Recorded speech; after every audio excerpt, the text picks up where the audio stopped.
finance minister, which you know from your vast experience, requires a particular set of skills. So I'm asking, on the balance of what he has shown over time in his shadowing of that portfolio and what he delivered yesterday on audition, did you see a finance minister in waiting is the question. Oh yes, I have seen him also as a prime minister rating as well. Ball out! Whoa, yo. We need help, Jesus. Jamaica need help. Tax breaks for small businesses and $1 billion for creatives.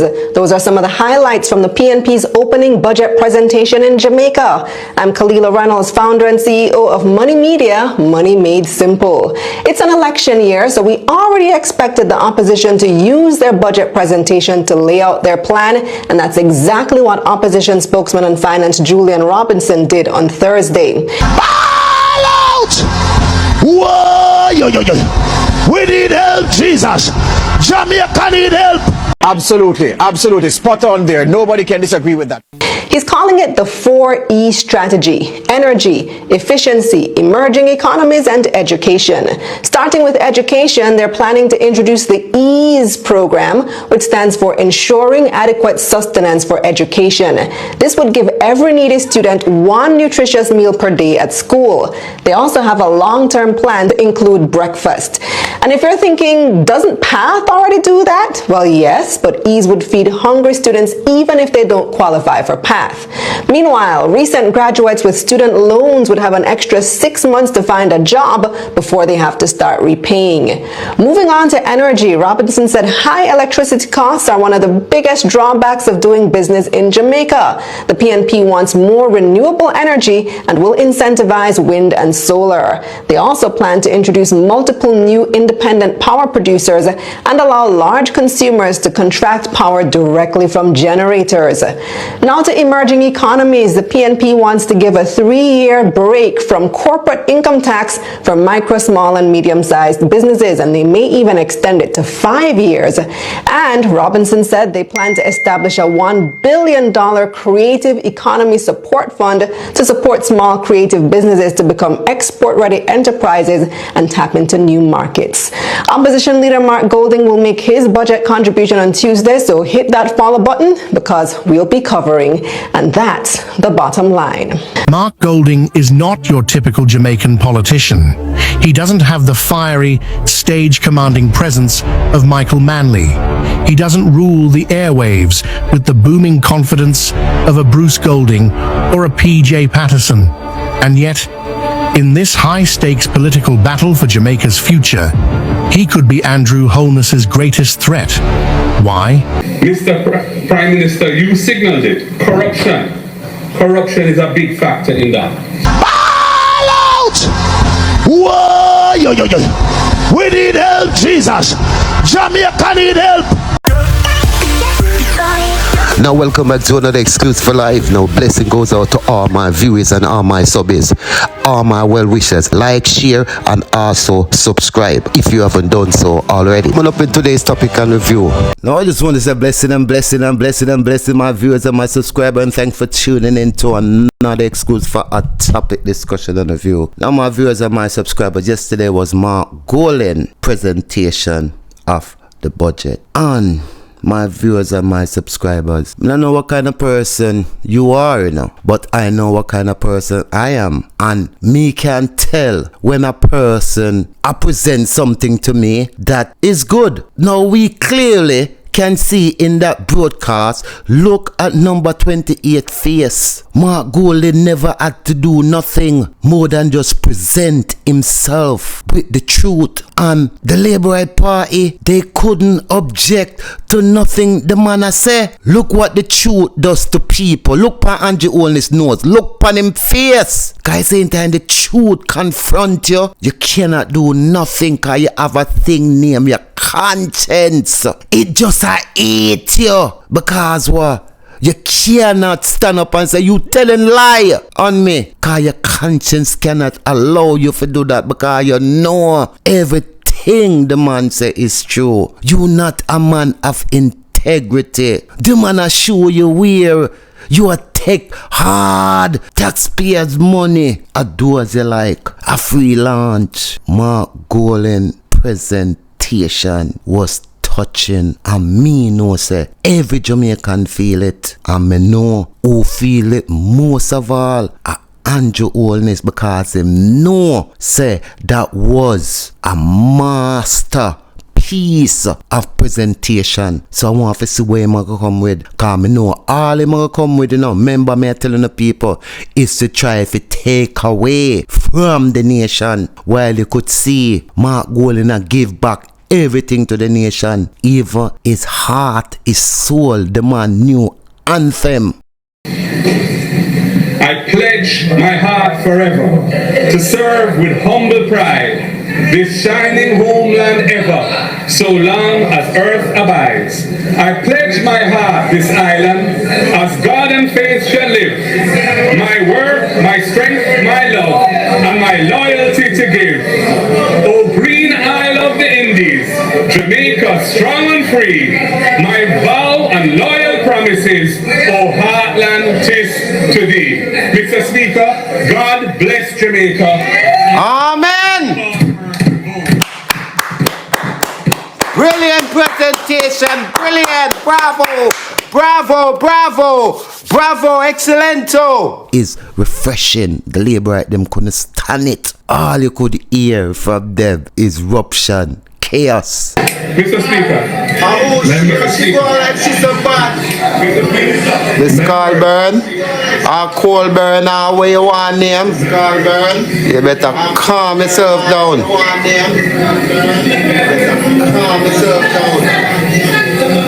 Members, we're still in this house, and we're asking that we conduct ourselves in a way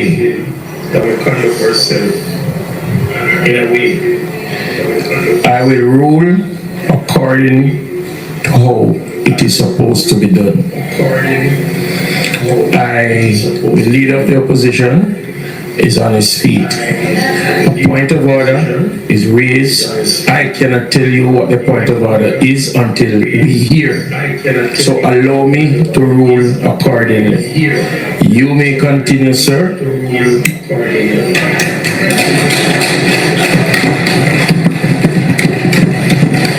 Now, my viewers, let's get into the meat of the broadcast. Now, this first clip is here we have George Jipaji, Pudding and Pie from Nationwide. The other day come out a bash PJ Patterson, cause him is such, as I said, a disgrace as a presenter, because if you are a presenter, you have to talk the truth, because the truth shall eventually reveal itself. Now, here I'm going to ask this gentleman, Salman Scott, what is thought about Julian Robinson' performance as a financial minister and his present budget presentation. Now, watch what unfold. Finance minister, which you know from your vast experience, requires a particular set of skills. So I'm asking on the balance of what he has shown over time in his shadowing of that portfolio and what he delivered yesterday on audition. Did you see a finance minister in waiting is the question. Oh yes, I have seen him also as a prime minister rating as well.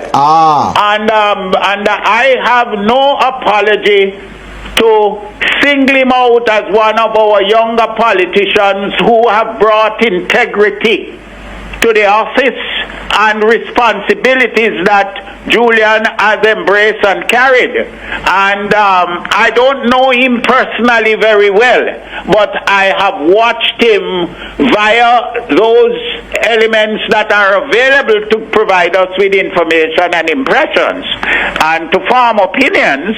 And Julian Robinson cannot be described as one of the lazy talkers. Absolutely, absolutely. Spot on there. Nobody can disagree with that.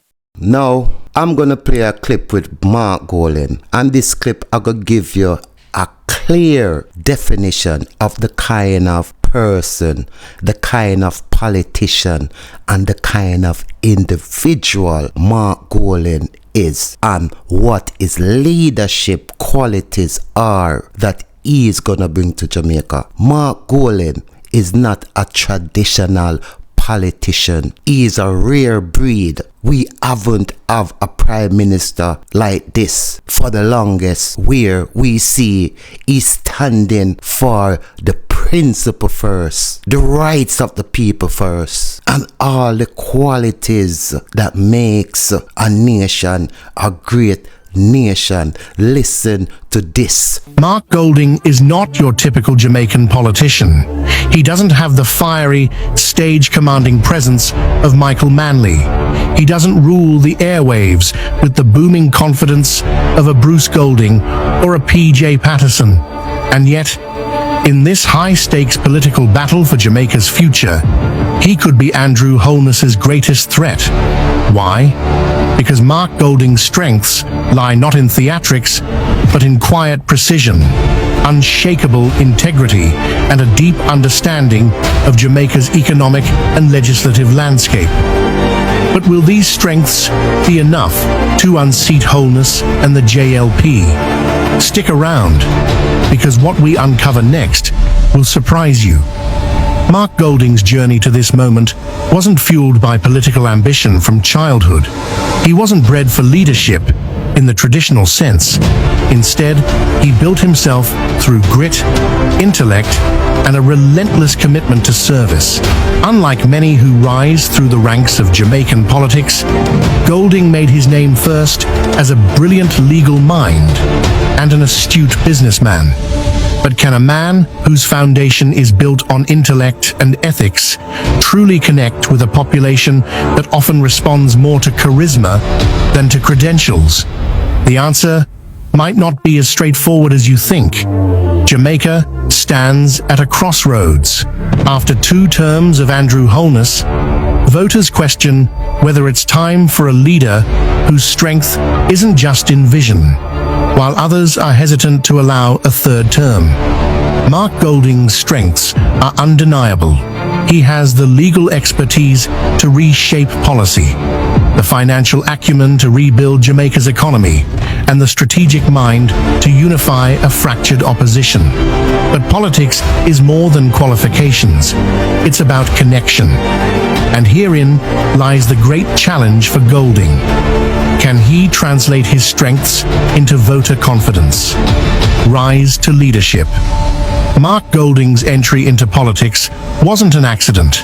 It was a calculated transition from influence to leadership. After years of shaping Jamaica's financial sector, co-founding the first private investment bank, Daring Bunting and Golding, and later playing a pivotal role in Proven Investment Limited, Golding turned his attention to public service. He stepped onto the political stage in 2007, serving as an unelected senator before winning a seat in Parliament in 2017. By 2020, he emerged as the unifier of a deeply divided PNP, defeating Lisa Hanna to become party leader. But leadership isn't just about winning a party battle, it's about leading a nation. And Golding's leadership style is anything but conventional. What makes him different? Golding's leadership is marked by an analytical, problem-solving approach. He's not the leader to pound the podium and declare himself the savior of the nation. Instead, he meticulously crafts policies, pushes legislative reforms, and quietly builds the case for his vision. His time as Minister of Justice from 2012 to 2016 was a testament to this. He spearheaded the decriminalization of marijuana, one of the most impactful social justice reforms in Jamaica's recent history. He championed legislative changes that modernized Jamaica's justice system. He operated with precision, ensuring that over 120 pieces of legislation were passed under his watch. But beyond policy, what truly makes him different is his ability to remain principled and composed in a political environment often dominated by spectacle. Golding doesn't engage in political mudslinging. Instead, he relies on facts and data to challenge his opponents. While many leaders seek power by stoking divisions, Golding has built a reputation as a unifier, even within a PNP that was deeply fractured when he assumed leadership. His diplomatic approach in an era of hyper-partisanship could be a defining factor in how he is perceived by voters. Another striking difference is Golding's approach to leadership transparency. While other politicians often dance around issues, Golding is direct and forthcoming, earning him credibility even among critics. His promise to tackle corruption isn't just rhetoric. His clean political record gives him an edge over leaders who have been plagued by scandals. In a country where trust in politicians is at an all-time low, Golding's reputation for integrity is perhaps his strongest asset. But will voters recognize this as a strength, or will they see it as a lack of the political aggression necessary to lead? Because here's the dilemma. Jamaicans don't just want a leader with a resume. They want a leader who makes them feel something. And this is where Holness has thrived. His ability to command public attention, make grand announcements, and appear as the nation's protector during crises has given him a stronghold on public perception. Golding, in contrast, operates with a quiet steadiness. But is that a weakness, or could it be his greatest strength? The advantage Golding has over Holness. Here's where things get interesting. While Andrew Holness is often seen as the master strategist, Golding positions himself as the master reformer. Where Holness is known for large-scale infrastructure projects, Golding is focused on economic transformation from the ground up. He's built his campaign around education reform, financial sustainability, and constitutional modernization. Unlike Holness, who has faced allegations of government mismanagement and accountability failures, Golding has a reputation as a leader of principle, untainted by corruption, respected for his transparency. Another key advantage Golding has is his authenticity. While Holness has carefully crafted a political image that at times appears overly polished, Golding's straightforwardness makes him relatable to voters. He doesn't use grandiose slogans or elaborate political theatrics. He simply lays out his plans and explains how they will work.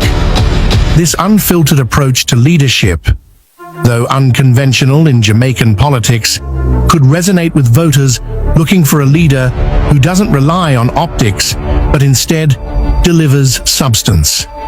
Additionally, Golding's financial expertise provides him with a pragmatic edge.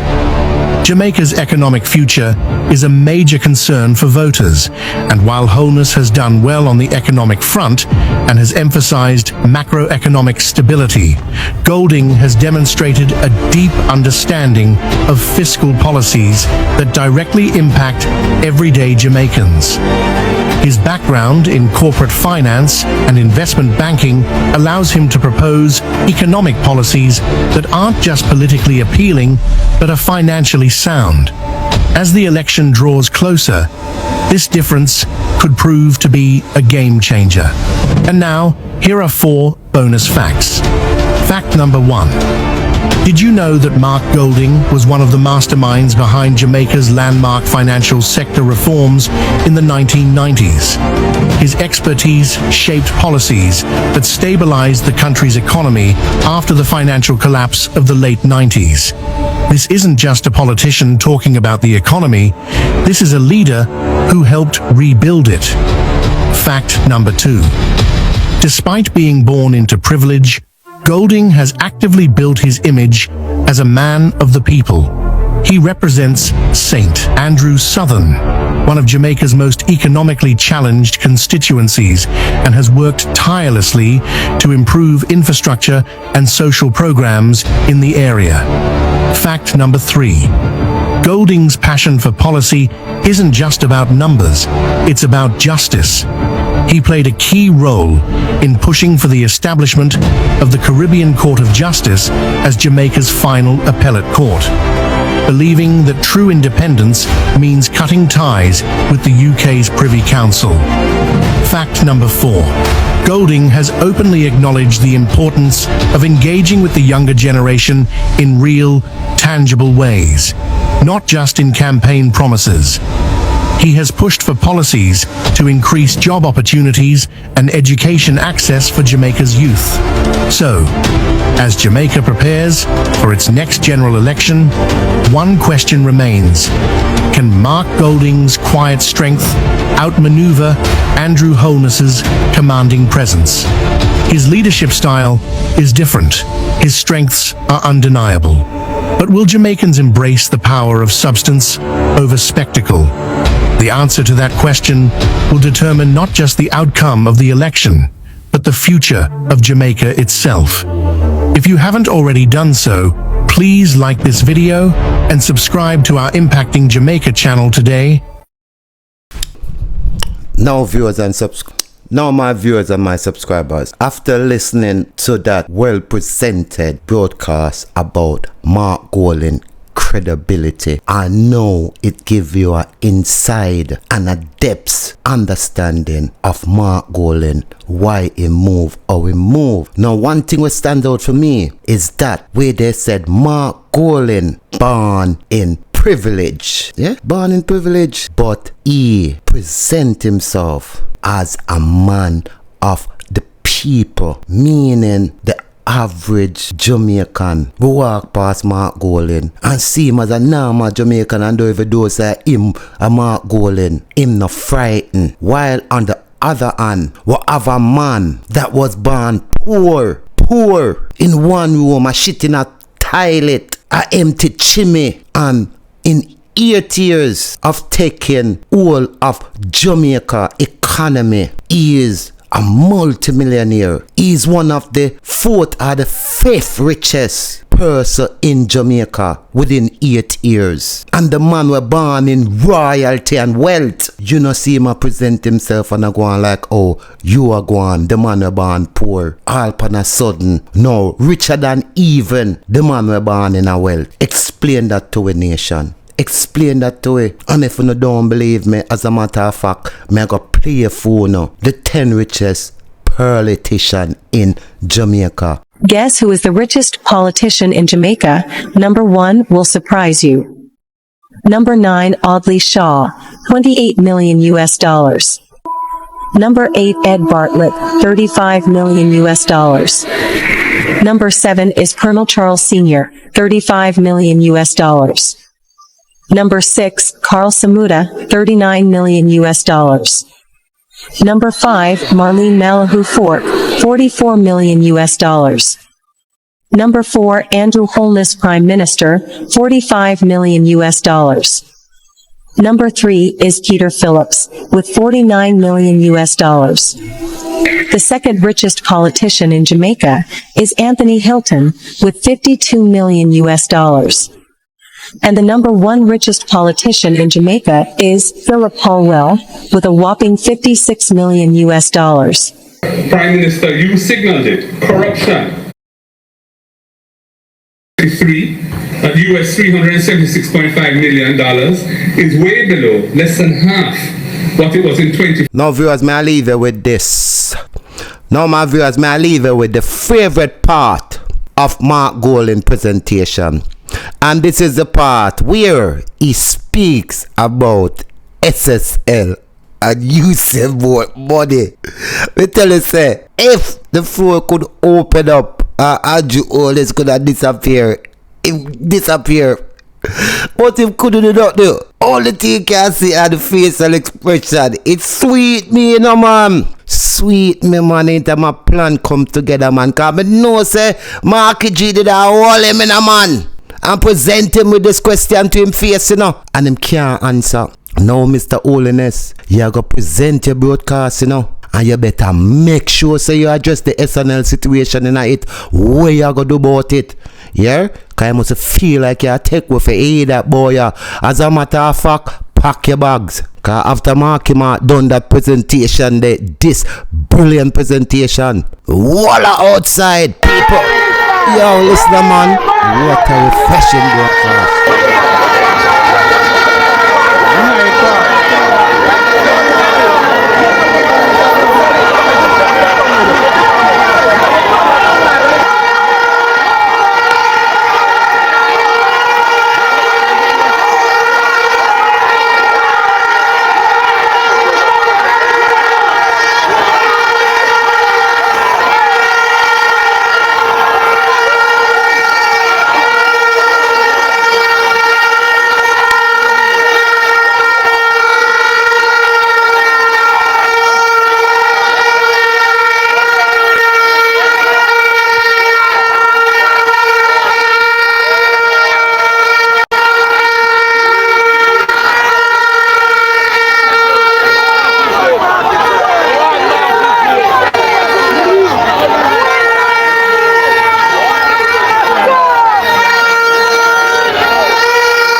and politically.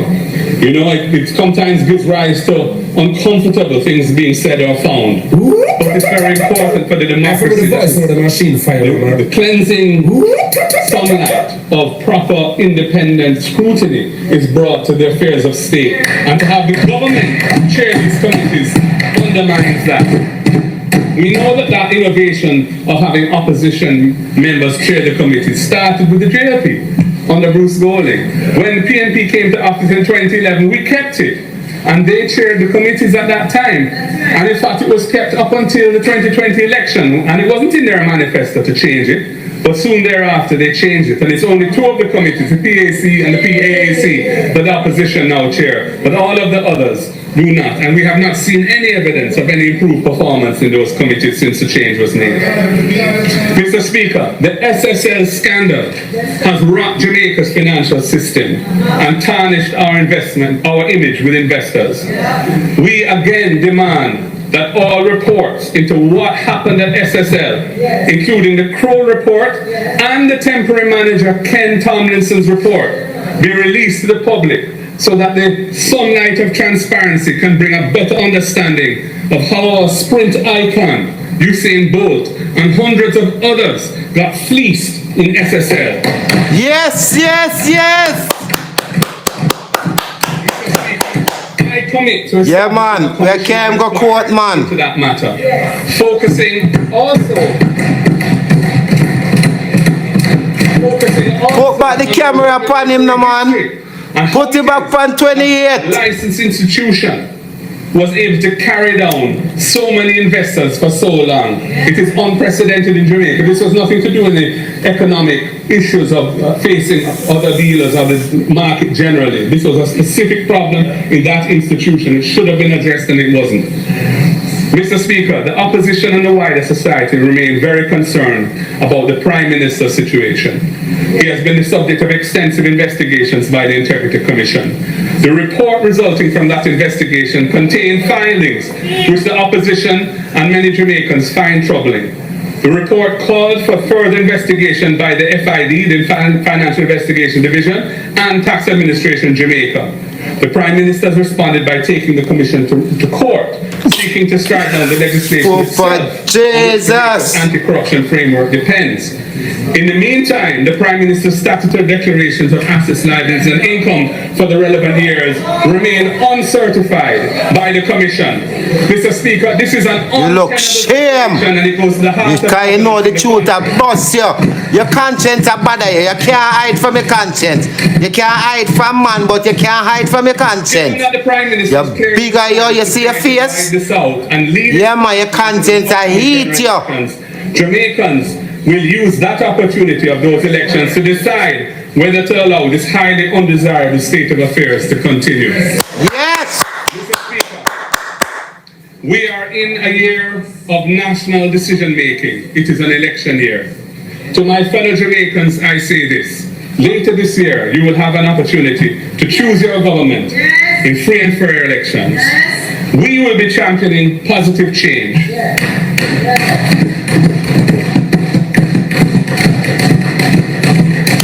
We have already begun in this budget debate. We will be coming to you with more plans and details over the next few weeks. Examine our policies and decide for yourselves. My fellow Jamaicans, do not get distracted. Do not be intimidated by anyone who seems to want to rob us of our democratic way of life. Jamaica doesn't belong either to the PNP or the JLP. It belongs to the people of Jamaica. Yes! Belongs to it! Determine who they want to lead in government. The people of Jamaica are the title holders of this nation. When the time comes, we will work on behalf of all Jamaicans to build a Jamaica where everyone can live, work, raise families, do business, and retire. We envision a Jamaica where everyone can thrive, live their dreams, and be happy. We champion the building of a Jamaica that is nice for everybody, not just a few. We champion the building of a Jamaica where God is at the center and our values and attitudes are conducive to harmony, peace, and the pursuit of happiness. We champion a Jamaica where there is protection for the vulnerable, and where justice flows like a clean and pure river. A Jamaica where you can imagine the life you want and be equipped with the tools to build that life. We come to champion a Jamaica where you can live in dignity and hold your head up high, where you feel content, respected, and truly blessed to live a way hard. That's right. That is what a PNP administration under my leadership will set out to do from day one in government. We will champion these positive changes.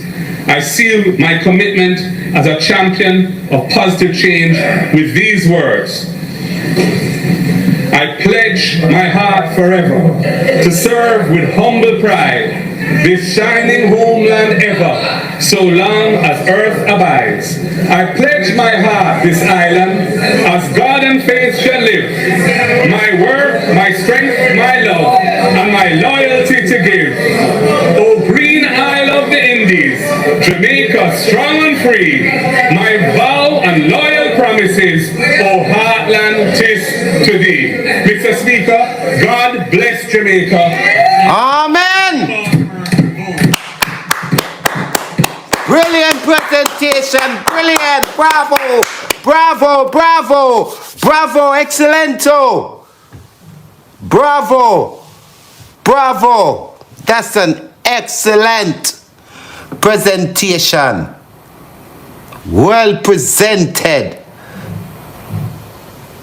Yeah, man. Gay 28 headache. Thanks for watching. Do remember to like, share, and subscribe to the channel. Remember me, I tell you.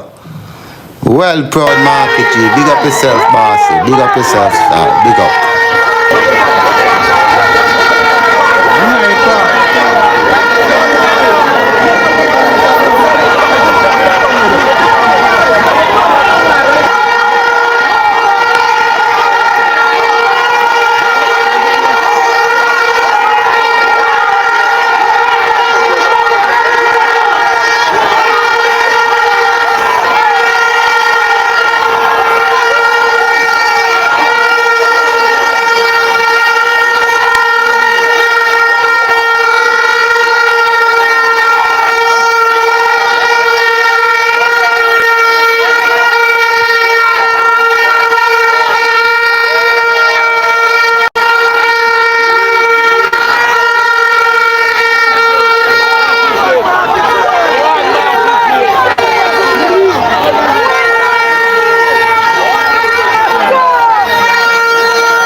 Watch out, there he is.